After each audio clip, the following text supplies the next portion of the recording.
right, of course, it was voter registration weekend in South Africa. The IEC had set up stations in wards across the country to ensure that voters were able to register to make their mark, of course, come the 1st of November. So despite low turnout and some challenges, many came out to ensure that they were registered. All right, we're going to be joined now by the IEC, and Mawetu Moseri joins me now live. A very good evening to you, sir. Thank you very much indeed for your time. I think first of all, let's start with what we saw in KwaZulu-Natal. The EFF leader, Julius Malema, not being allowed to go into one of the registration centres there. Of course, he was campaigning in that area as well. He says that he's going to lodge a complaint with the IEC. Have you received that complaint, Mr. Moseri? Good evening to you, Griselda, and your viewers. Well, we can confirm that at this stage we've not received a complaint from the EFF or any other political party. It is indeed an unfortunate incident, as we saw the visuals, and we do hope we will, from now onwards, for the remaining 40 days, build better political tolerance amongst the contesting political parties. It is indeed a sin we should not see again. I understand that in Malmesbury, in Cape Town as well, have you received any reports about an incident taking place there? Not as yet as well, Griselda, on that one. All right. So in terms of this, I mean, what do the rules of the election say regarding how political parties are supposed to conduct themselves when it comes to campaigning? I'm sure everyone should be allowed fair space to campaign, and there shouldn't be areas that are considered as no-go areas. Definitely no-go areas. Every political party and every independent candidate must campaign freely everywhere where they want to campaign, and they must be given free access to all the voters they need to reach and persuade to vote for them. So therefore, where there's political intolerance, where they build up tensions, it is developments that we should discourage, especially in the maturing democracy that we have as South Africa.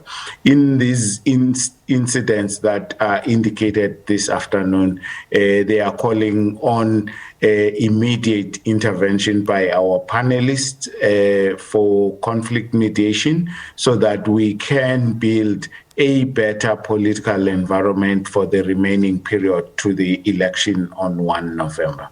Mr. Moseri, on the face of what we saw live on television, would there be good grounds for what the EFF is calling for the disqualification of the ANC in that particular area?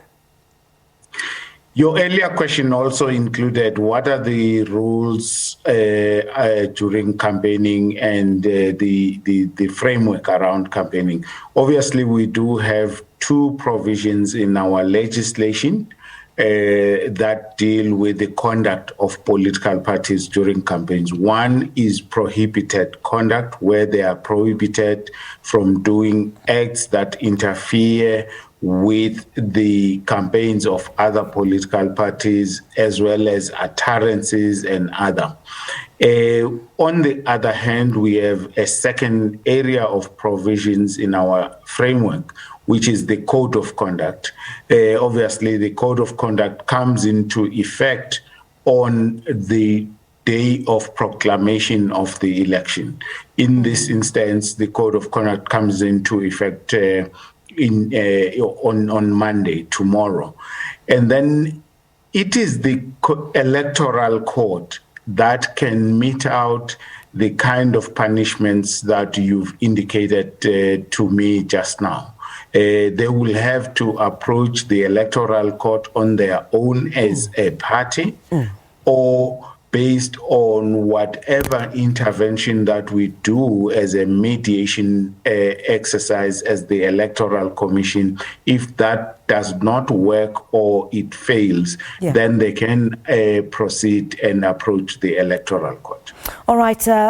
In terms of a voter registration weekend, what are we looking at in terms of the numbers, Mr. Mosery? And just a bit of clarity. So you have the stations themselves that closed at 5 p.m., but you can still go online and register. Just a bit of clarity on that, and when does that close? Okay. The voting stations are closed at 5 p.m. However, we got reports that there are queues in some of the voting stations, and we've undertaken that we will continue registering everyone who is at the voting station now and make sure that their details are captured. How many of those still remain open? Sorry, Mr. Mosery, how many of those still remain open? And does this include in areas like Msunduzi, where my colleague Ayanda Mhlongo was reporting that some of the voting stations had been closed there due to disruptions? It does include many of our urban settings with high population volumes. There we still remain operating a number of stations. We don't have an exact figure because some of them close as we get reports. So when the 5 p.m. Time came, we were at about 8,000 voting stations still operating, and that number is decreasing as we go.